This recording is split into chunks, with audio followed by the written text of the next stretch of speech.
Attorney Roundtable. Today we're talking about building a robust wealth and estate plan.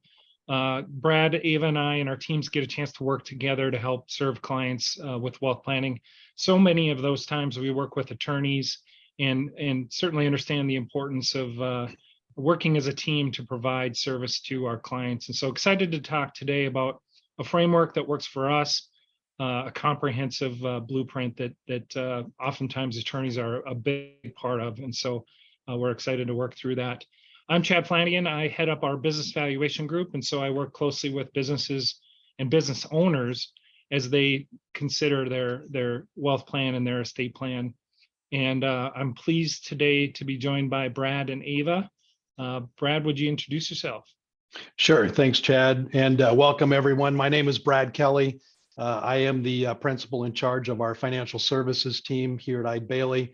And our team in these situations, our team works with other professionals in really building out cash flow modeling and projections out into the future, and then tying in any of the transition strategies that professionals are recommending to clients. So we do a lot of modeling to really help clients understand the impact of the decisions they're making today, what that might mean in the long term. And then in addition to that, our team also manages investment portfolios for our clients that are aligned with the overall wealth plans that are being created for those clients.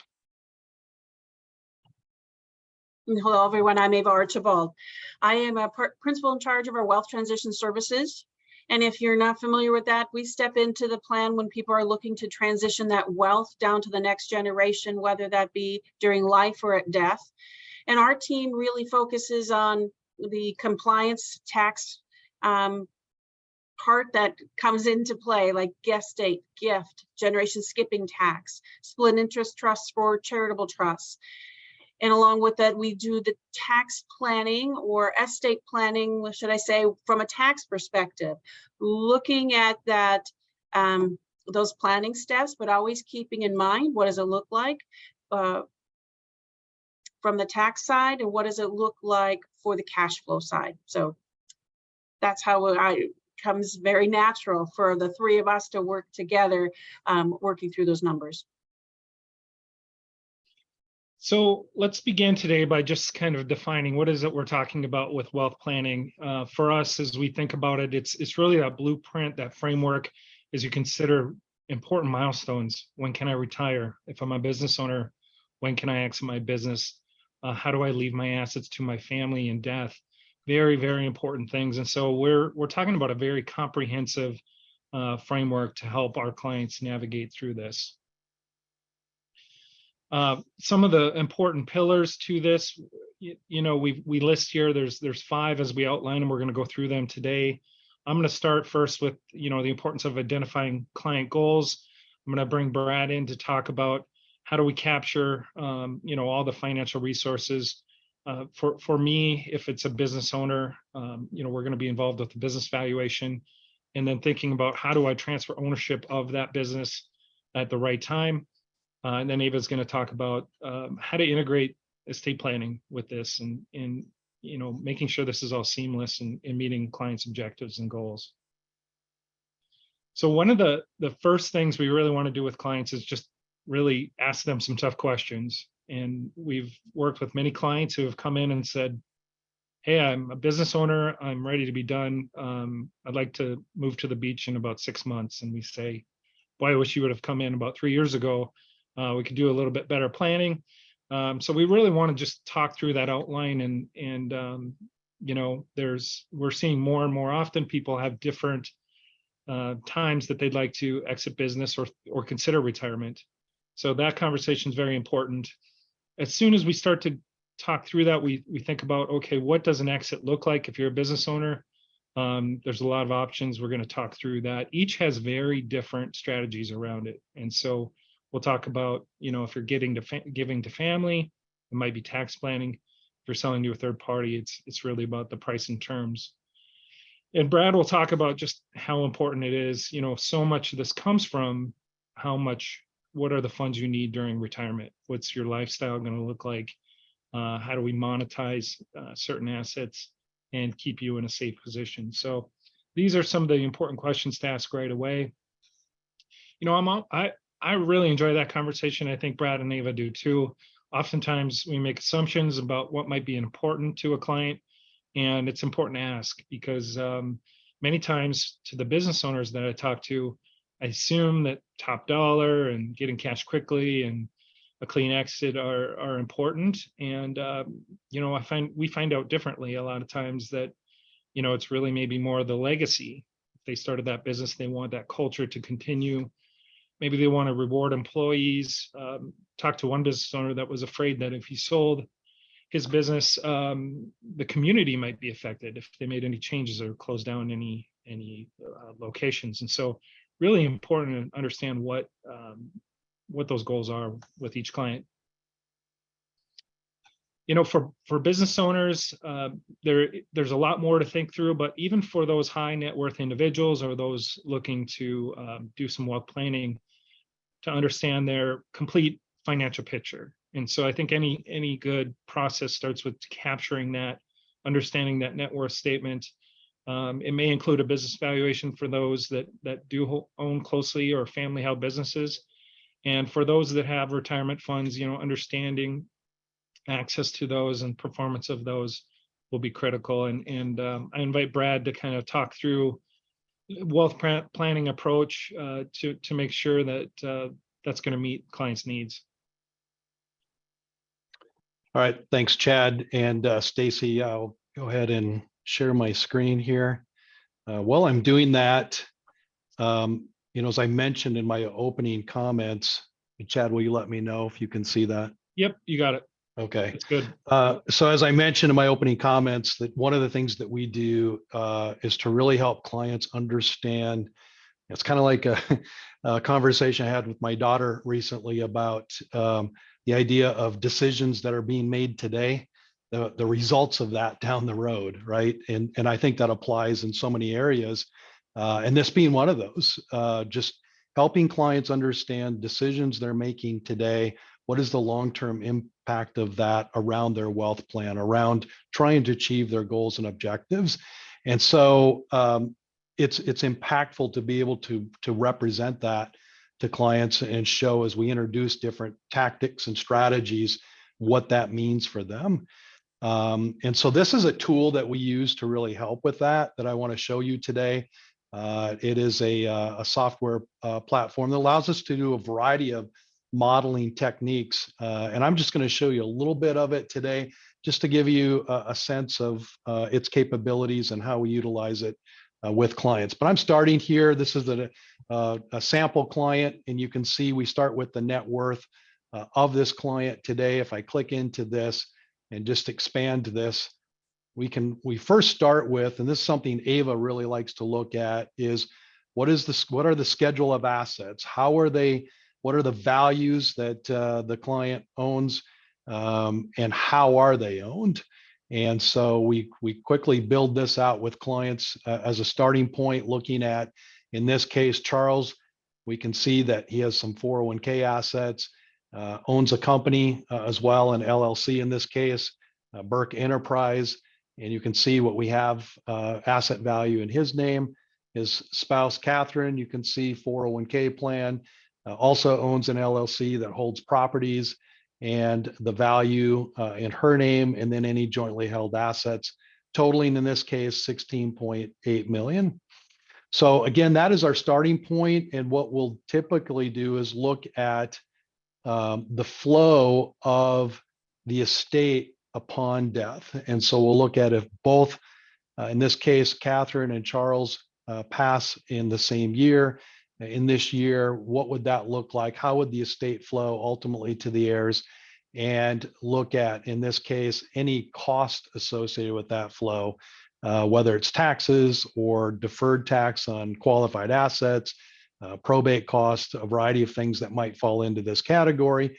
And then in this case, we're looking at this client has an insurance trust that's held outside of the estate, providing $2 million of proceeds upon death that will actually help offset the cost of the transfer of the estate.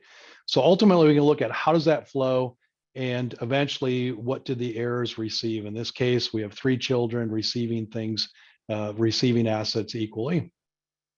So that's great looking at that today. But a lot of times our clients want to know, okay, let's go back to the net worth statement and let's think about, if I don't do anything going forward, everything stays as is, what happens to my net worth out in the future as I understand my cash flow needs. And so we're able to, in this case, I'm going to go out to age 80, and we will just recalculate this and show that the estate value for this client, based on our assumptions, grow to about $30 million in 2044. Also, you can see we have additional assets that are being held outside of the estate here. What I have in here as a baseline scenario is that in 2024, Charles actually gifts a percentage of his company into a defective trust. And so that happens in 2024, and then any growth from that point forward grows outside of the estate. So again, we can forecast forward what the values will be and then what the flow ultimately would be in that case. The software will calculate the tax code as it exists today. It factors in today, as you probably know, in 2026, there's a sunset provision in the code, and exemptions go back down to where they were several years ago. And so this software will contemplate that and run those calculations. Ultimately, then, as practitioners, we're looking at this number right here and looking at, are there things we can do to reduce or eliminate that number, the cost of passing assets from one generation to the next. And so what's nice about this is we can introduce those strategies, show the reduction of this cost, but ultimately, as you probably know, there's a balance between giving wealth away to reduce taxes, but not jeopardizing standard of living. And so that's where cash flow enters into the equation. And so I'll jump over to a new screen here showing under our baseline scenario. You can see what cash flow looks like. And so what we're looking at is, under this scenario, what do we expect for cash coming in, whether it's salaries, whether it's distributions from the business, whatever the case might be, and then what is the standard of living of the household, and what does that look like as we forecast that out into the future. In this case, we see that there's more going out than coming in, so we have to utilize liquid assets to make up the difference. And so this column shows the drawdown of investment assets to make up that difference. So we can compare the investment assets to the total net worth of the client under this scenario. And if I go down to age 80, we look again at that net worth projection of 29 million, and we have some liquidity still of 2.8 million as well. So a lot of times we'll have clients that, as Chad said, will come to us and say, I think I want to sell my business. I think it's time, but I'm a little bit worried, if I do, will I have enough to maintain my standard of living? So in this case, we'll just turn on a button here that shows selling Burke Enterprise in 2025 for $10 million. So you can see in 2025 that takes place here. We sell, we pay some taxes, and we put about $7 million into our investment portfolio. And then we continue to live our standard of living thereafter. And we play this out and look at age 80. You can see here that in this case, we've been able to maintain our standard of living. We still have $10 million of investable assets, and the net worth is 21 million. We've achieved some pretty good things here. We've reduced the estate value without jeopardizing cash flow here in this particular scenario. So when we model this out and show that, a lot of times clients will say, well, what if I can't get 10 million? What if it's 6 million? I'll turn the buttons on and off here. We show the same scenario, go out to age 80, and you can see there's still liquidity, 4.6 million. We still have net worth of 16 million. So even at 6 million and paying some taxes, we're still able to achieve standard of living. We've funded some assets to a defective trust. All of that is built out into here. The final thing that I'll mention here is the key to this scenario is what are we getting for a rate of return on the assets, the investment assets? In this scenario, we're showing a 6% rate of return. If I drop that down to 5%, 5.1%, you can see the liquidity changed here. At age 80 is when we actually run out of liquidity. We still have some net worth, but run out of liquidity. And now we'll have to either sell illiquid assets or do something to maintain standard of living. So a lot of moving parts here, but it is nice for the client, or for our clients to look at these various scenarios to see what the long-term impact will be if these things play out into the future. Now, we are an accounting firm, so taxes certainly come into play as well. And there's various ways for our tax practitioners to utilize this as well, to look at, all right, what is the tax scenario looking like as we project out into the future? What could we expect to be paying in taxes based on the assumptions?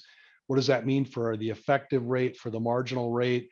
And then we can look at over time the cumulative taxes paid under this scenario.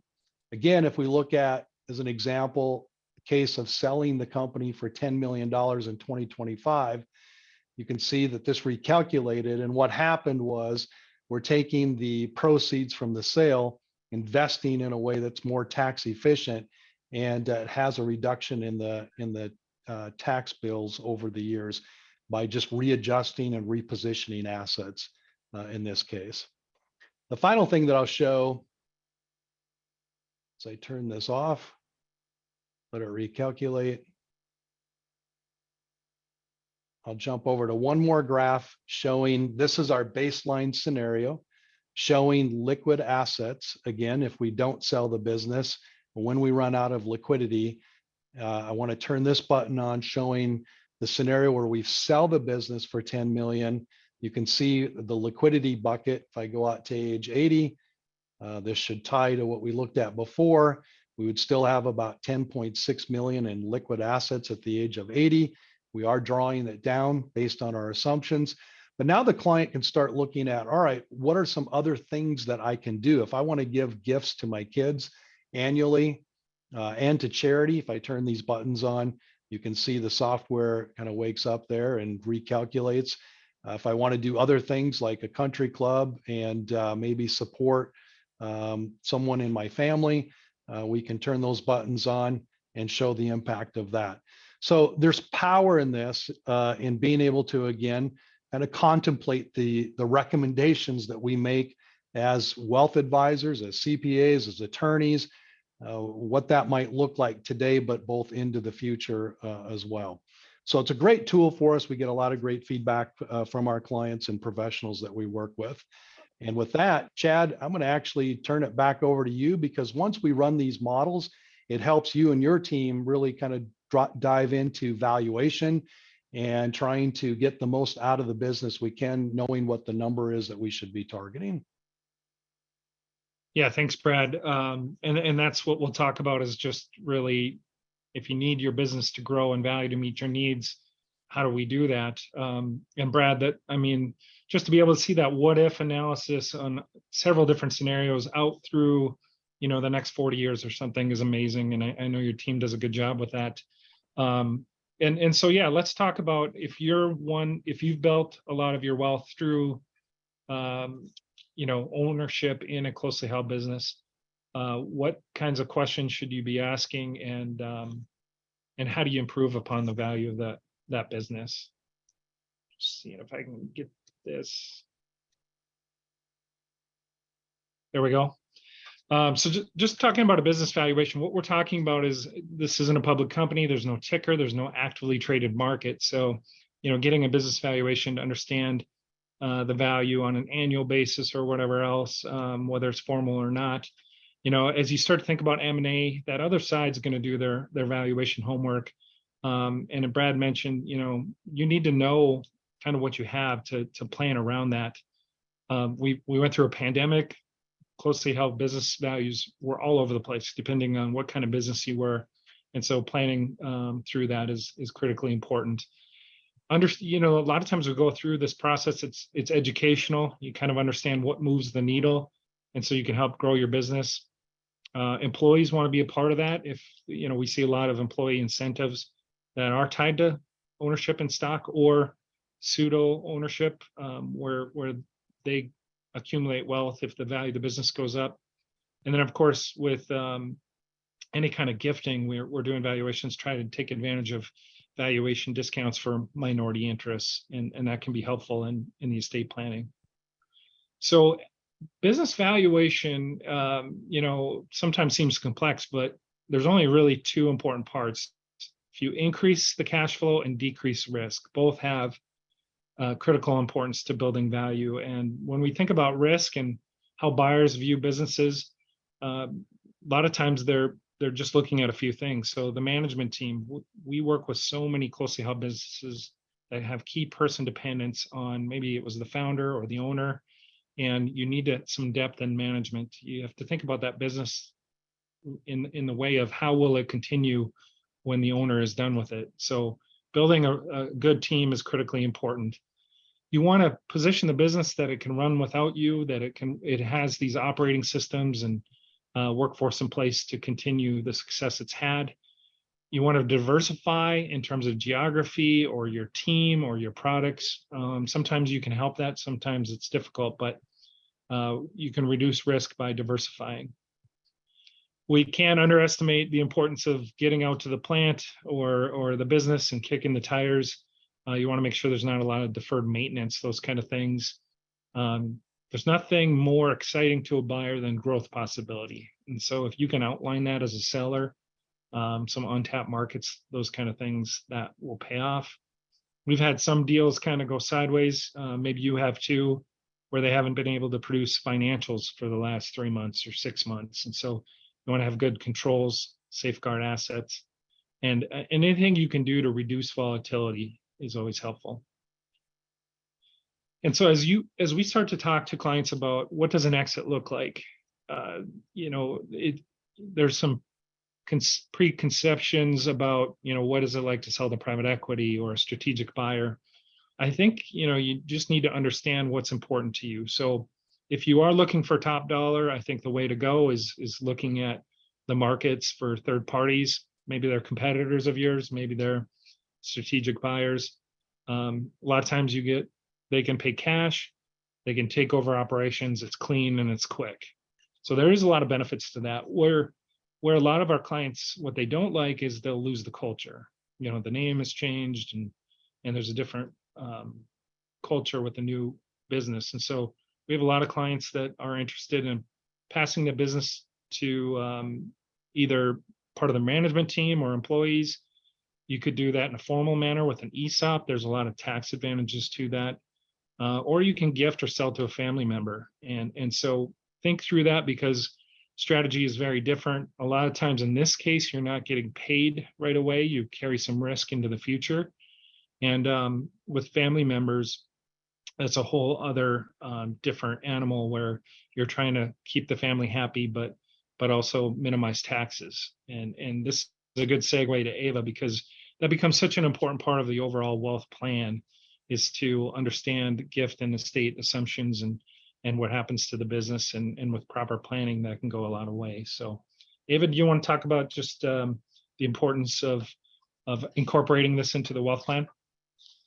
Yeah, so as we work this through and we think about that succession plan from an estate perspective, Brad mentioned the part I like to see in that cash flow analysis, or his report, is the list of assets, because I think it's very important. Even though many times we're looking at that closely held business, we want to know what are all the assets they own, the value, how are those assets titled, are the beneficiaries named.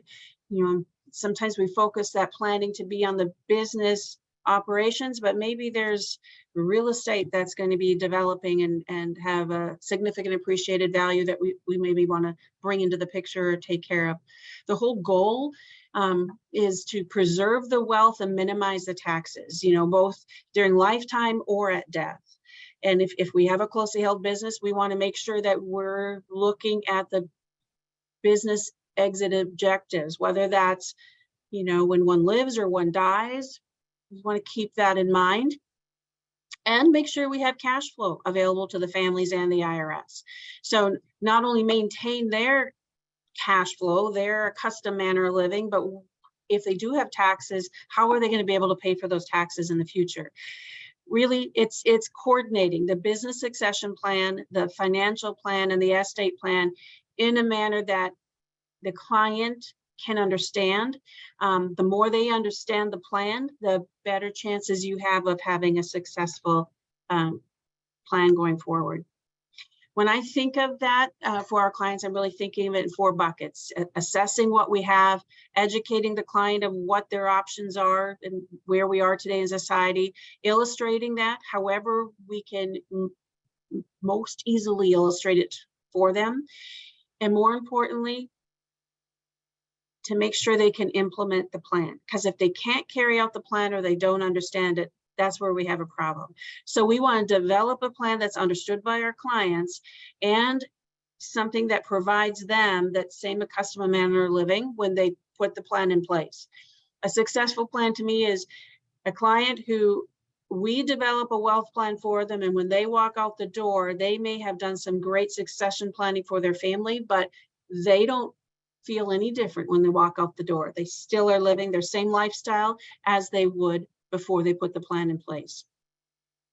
When we're assessing that, it really is so important to look at all of the assets. But in addition to that, we really need to look at their personal goals. If we took taxes off the table, because, you know, working in an accounting firm, when I'm doing estate planning, we're always looking at it from a tax perspective. But if we take taxes off the table and really hear what their personal goals are, then we can back into the taxes, or we can work with other professionals such as the attorneys to develop that legal plan that matches for them. And that's where I think it's very important that we coordinate with our attorneys to have that communication. Sometimes we may see the client more often. Maybe it's the law firm that is seeing that client on a more regular basis. We all get to know our clients, but the more we can collaborate together and understand them and their family history, the better. We have to listen to that family story. I've done some plans, and it has gotten to be sometimes almost the end of our plan when something comes up. I know I had everything just about in place. All the illustrations were done. We're ready to move ahead to sign the legal documents. And someone just made a comment in the family about some situation that led me to believe someone had a health issue. So as I sat in that meeting, I was brainstorming, like, what questions can I bring up? And as we built that discussion that day, sure enough, it ended up that one of the parents were terminally ill. They didn't let us know that, but that changed the plan. We want to know what's happening in that family. We also want to review their current planning documents. They may have been doing planning for years before coming to us. But we want to make sure we know what has already been put in place. Part of it is educating. Some clients come to us and they don't know what those gift and estate tax exemptions are, or maybe they're not aware of what the legislative proposals are. You know, within Eide Bailly, we have 2 fellows that sit out in Washington, and that's what they're doing. They're sitting on the Hill and they're listening to the conversations of the congressmen or their aides, and they're letting us know what proposals are being discussed and what's out there. That's great to know that when we're planning for our clients for the future. With the size of the clients that we work with some of these businesses, I think it's important to plan for the future growth and the future generations.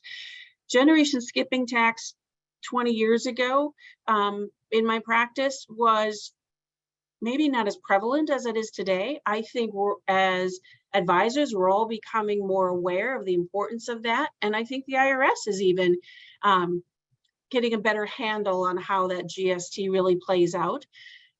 But if we can educate our clients on the benefits of generation skipping tax planning, I think we can really have that growth be beneficial for years down the road. So it's really explaining those opportunities that we can present to them that can alleviate some of that estate tax burden, bring the growth to the family, really seeing what makes sense and what works for their family. We do that in many ways of illustrating, from flow charts, diagrams, might be an Excel calculation, a PowerPoint slide, or, Brad's cash flow analysis is really beneficial, especially when we have some clients who are selling their business. As Brad demonstrated, whether it's 10 million or 6 million, where are they at and what are they comfortable with? I had a family who, the dad specifically said, I'm going to sell my business. If you can find me, or if you can calculate for me $7 million net of tax, that my wife and I can walk away with, we will be happy. So he did GST planning for the kids. We did some other planning techniques. We ran the calculations.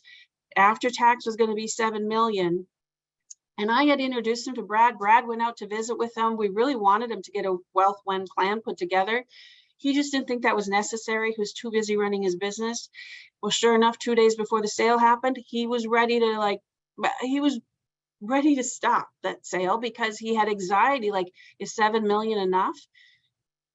The sale did go through, but if he would have just had that plan put in place and could have had Brad show him, what does that look like? He was fairly young, under 40. If we could have showed him, what does that look like at 40? What does that growth look like at 50?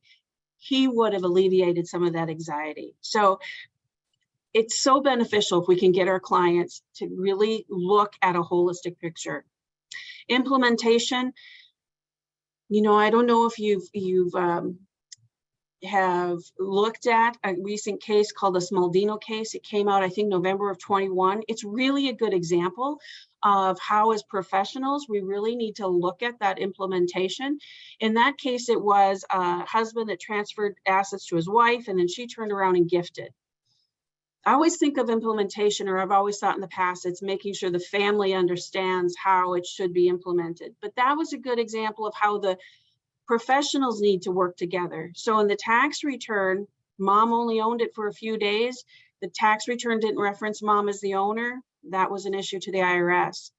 From the control documents of the business they were gifting, those documents did not allow for mom to be an owner without all the shareholders agreeing to that transaction, which they didn't do. So that too was an issue for the IRS. So we really have to look at professionals keeping that communication going so that we're making sure that this plan can be implemented as intended. And it also is being sure our clients understand the plan. As I go further in my career and become maybe smarter as I go, I realize the importance of making sure they understand. And if they don't understand some of the maybe opportunities we're bringing, that's a shift. Maybe we look at something different for them. So guide them through the steps, making sure that they are understanding it. And we all know when we're working on succession of a closely held business, it's really never just about succession. There's a lot more that goes into that, especially in the emotions of the family. There may be a social contract, and understanding that and how that fits into the business is important. And every family is a little different. So making sure everybody's on the same page. Sometimes the parents have an idea, and the second generation who are coming into that have a totally different idea. So acknowledging and dealing with those emotions that's involved, it's important. I had a family that they were transitioning the business down to one child out of 4. And dad had an idea. He wanted all 4 kids to have some business interest. He had a number of businesses. It was the main business left. He had 3 other kids. They received their businesses. It was the last one. He put it in place. We're sitting around the table in December with the attorneys, the kids, mom and dad ready to sign the documents, and he couldn't do it. Apologized to everybody, had to walk away. Look forward, the next year, December again, right around New Year's Eve, he's in the room now, not with the children, but he's ready to make that decision. But if we would have had him do that the year before, it probably wouldn't have been successful. He had to be comfortable with that. that next year, documents were signed. I left the meeting. He caught me in the hallway and he goes, you know, Ava, I'm really sorry it took me another year. And I was like, nothing to apologize for. We have to make sure they're comfortable. And I think, you know, Brad and Chad, you probably work with many clients as we've all had situations where it's interesting. Once you get into the planning process, how many emotions come out. Yeah, Ava, I think, you know, change is hard. We know that. And especially for those that may have started a business and it's kind of their baby and they know they're of the age they should retire, but they're not ready. And if they get too far down the line, it can be kind of harmful or destructive because you've made promises, you've painted a picture of opportunity for some of your best people. And then, like you mentioned, we've seen it go horribly wrong. And so we got a little bit smarter about this and asking about what does retirement look like for you? Are you going to start any new hobbies? I never thought asking the question, are you going to start a new hobby, was an important part of estate planning or exit planning, but it's critical to paint that picture to make sure they are in fact ready, because it's not just them it affects. So forcing them through a process. I know we're preaching to the choir a little bit because attorneys are the ones that really either start or maintain that process a lot of times. But I've had my eyes open through the years that part is so critical. That's right. And again, I think that communication of the advisors is so important because we all see those trigger points, or we see where we're working on this plan, and it may be us, it may be one of the attorneys, somebody will sense that there's an uneasiness of the client, and those things have to be addressed. Or maybe it's, again, stepping back and educating them, and, you know, how do we make this a comfortable transition for them as best we can. You know, we want to allow sufficient time for that succession. We have people who sometimes come to us and they want to exit within 6 months, and that's just really difficult, especially if there's a potential sale down the road. You know, ideally, I love to see 2 years before you're going to do a sale. Give us some time to put things in place. Or even when you're not selling and you're transitioning down to the next generation, you have to choose who is that best successor. You know, sometimes it's not who you think it is. And as we have those conversations, it may not be that child that you thought could run this business. I had one family who was going to transition the business down to their son, who did a great job in kind of the operations of the business, working with the staff in the back, but he had no idea about the financial piece of it or running the books, because mom's always done that and never brought him into the picture. When she said her and her husband wanted to walk out, they were in their 70s and just going to turn it over to their son, but they hadn't provided him that education. You know, we talked to her, it's going to take some time. If that's who she wants to run it, we have to help him to make sure it is successful. Implementing formal management, you know, development and a succession process, and then follow through with it. That is, I think, sometimes hard. We can have a game plan, but they got to commit to it. If this is a succession plan, to follow through, I think sometimes is difficult for people. I don't know, Chad or Brad, you know, you had conversations where you're maybe reminding them of the game plan and kind of bringing them back into the mix again.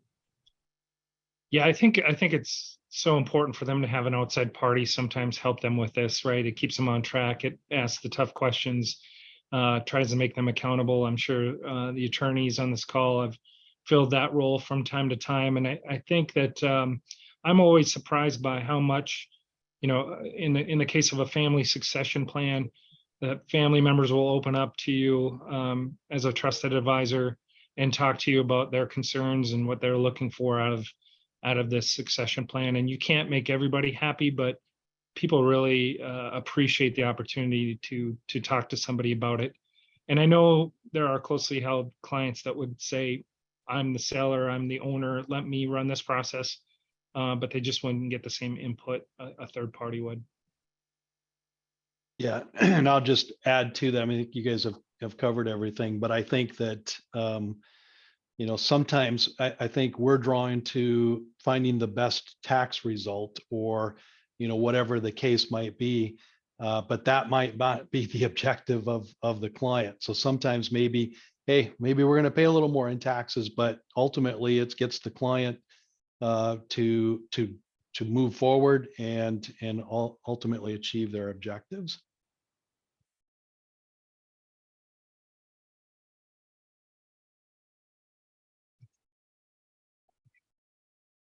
The emotional reasons of why some people don't move forward, I think there's a lot of reasons. It's a hard issue sometimes to think about your mortality, or if you start going down this plan, I'm going to find things in my business that maybe I don't want to know, or I don't want to face, and maybe those management decisions are harder than I want to address on who is that next successor. Sometimes it's just, I'm running a business, to think about running a business and then to stop and take time to think about who's going to be the successor or what is going to be the future of that business. That takes time and planning. And sometimes it's hard to stop that busy role to really step back and think about those things. There's fear that, you don't know what the right answers are. If I put something in place, I can't change it. I think communication is always the best. And sometimes, at least for me, from the tax perspective, we put plans in place and we show them the tax that they're saving by doing some of these steps in the estate plan. But as they go along, they forget. So they forget, why did we put this in place? I have these trusts, or I did this technique and it just seems very cumbersome. Sometimes it's a reminder. Sometimes it's a reminder to the family of what was that main goal, and we all get busy in our lives, and they do, our clients do too. I just think we have to help them through some of those decisions and look at what is the ultimate goal. What was their goal? Especially if you took taxes again off the table. What is the goal that they want for that family, and how do we achieve it for them?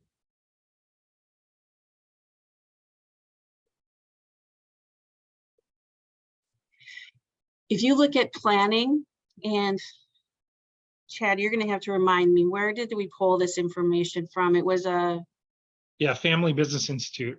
That's right.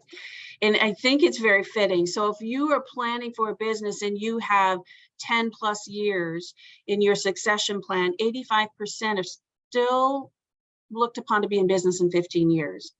If you're doing planning within 2 to 10 years, maybe 50% of those businesses are going to be still there in their 15 years. But you look for those families who are trying to do this succession planning with only 2 years, only 25% are more than likely they're going to be in business in 15 years. So the longer that you have to put this plan in place, I think the better. Yeah, and I think, Ava, just family businesses have so much more, they're so much more complicated, right? And a lot to work through. And some of this is the leadership and mentorship of the family to assume certain roles and responsibilities, getting everybody on the same page. And there's a lot to it.